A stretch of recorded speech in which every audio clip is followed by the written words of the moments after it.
नमस्कार, मैं निशा शर्मा और आप देख रहे हैं न्यूज़ 21 का स्पेशल सेगमेंट बयानवीर।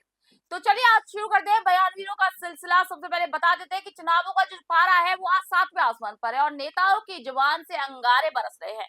दावों और वादों के बीच अब शुरू हो चुका है बार पलटवार का वो दौर, जहां पर मर्यादाएं पीछे छूट रही है और तीखे बोल जो है वो सुर्खियां बटोर रहे हैं। आज हमारे खास सेगमेंट बयानवीर में हम बात करेंगे उन 3 बड़े बयानों की जिन्होंने सियासी गलियारों में खलबली मचा दी। राहुल गांधी का मोदानी प्रहार, पीएम मोदी का लाल इश्तेहार वाला प्रहार और ममता दीदी का ईवीएम पर डर। शुरू करते हैं आज के बयान भी। चलिए पहले बयान की ओर करेंगे, जहां पर राहुल गांधी ने कायूप असम से पीएम मोदी को लेकर के प्रहार किया। उन्होंने कहा है कि अडानी भाजपा का एक फाइनेंशियल स्ट्रक्चर है। इस कंपनी का नाम अडानी है, लेकिन असल में इसका नाम मोदानी है। ये कंपनी पीएम मोदी और अडानी दोनों की है। आइए पहले राहुल गांधी का ये जो बयान है उसको सुन लेते हैं। और दूसरी बात, जो यहाँ पे जमीन दी जा रही है, ये 18,000 बीघा, ये 6,000 बीघा अदानी। भाइयों और बहनों, अदानी कोई साधारण कंपनी नहीं है। अदानी बीजेपी का फाइनेंशियल स्ट्रक्चर है। बीजेपी, नरेंद्र मोदी हिंदुस्तान का धन,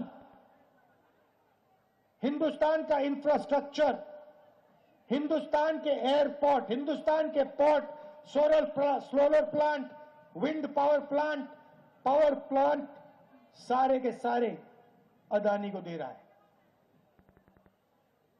इस कंपनी का नाम अदानी है, मगर सचमुच में इसका नाम मोदानी कंपनी है। यह मोदी और अदानी की दोनों की कंपनी है। तो सुना आपने, राहुल गांधी ने एक बार फिर यहाँ पर अडानी के बहाने सीधे पीएम पर हमला बोला। कामरूप की धरती से राहुल ने अडानी को मोदानी बताकर ये साफ कर दिया है कि कांग्रेस इस चुनाव में क्रोनी कैपिटलिज्म को सबसे बड़ा मुद्दा बनाए रखने वाली है। राहुल का तर्क सीधा है कि सत्ता और संपत्ति का गठबंधन, लेकिन सवाल ये है कि क्या मोदानी जैसे शब्दों से जनता के वोट बटोर पाएंगे राहुल गांधी, या ये सिर्फ एक चुनावी जुमला उनका बनकर रह जाएगा। चलिए दूसरे बयान की ओर करेंगे, जहां पर पीएम मोदी ने ममता बनर्जी और पश्चिम बंगाल को लेकर के प्रहार किया है। पहले एक बार पीएम का ये बयान सुन लेते हैं। भाइयों बहनों, तुष्टीकरण के इस खेल में बंगाल की महान पहचान को बदला जा रहा है।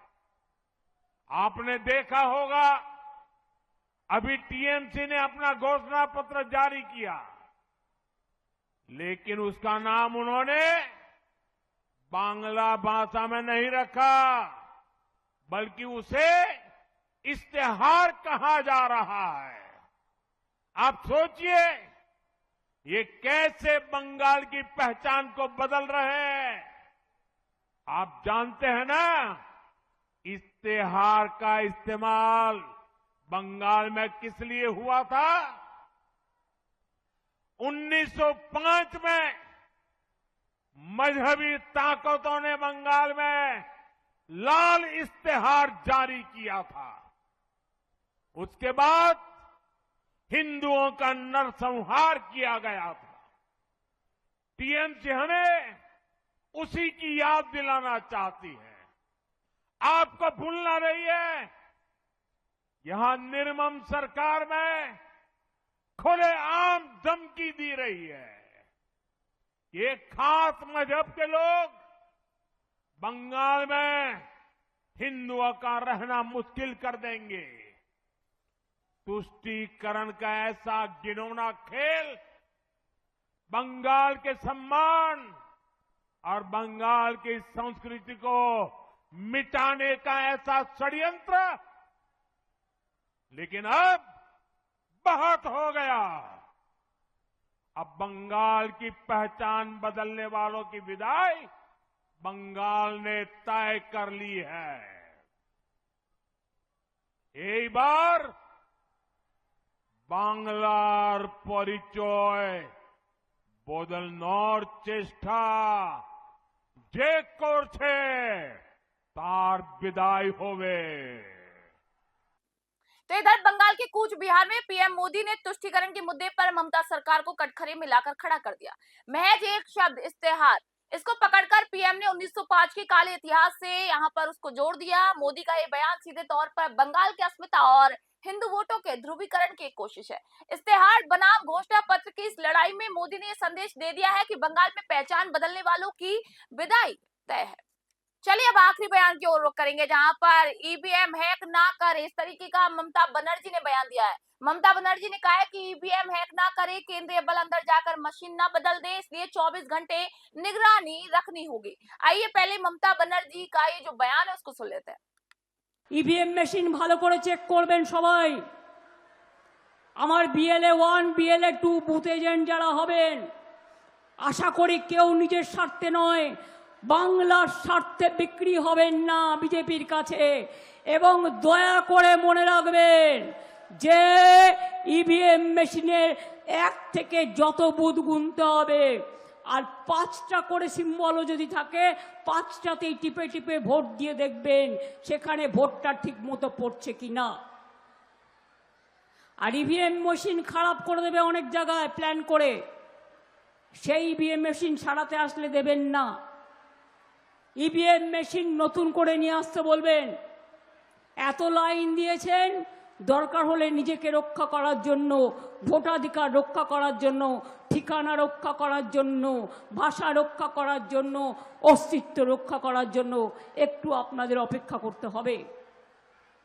আমি জানি ওদের প্ল্যান। ইভিএম মেশিন যখন চেক করবেন ভিভিপ্যাট যেন থাকে, এটা দেখে রাখবেন। আর ভোট হয়ে গেলেই ওরা কিন্তু অনেক দিন টাইম পাবে।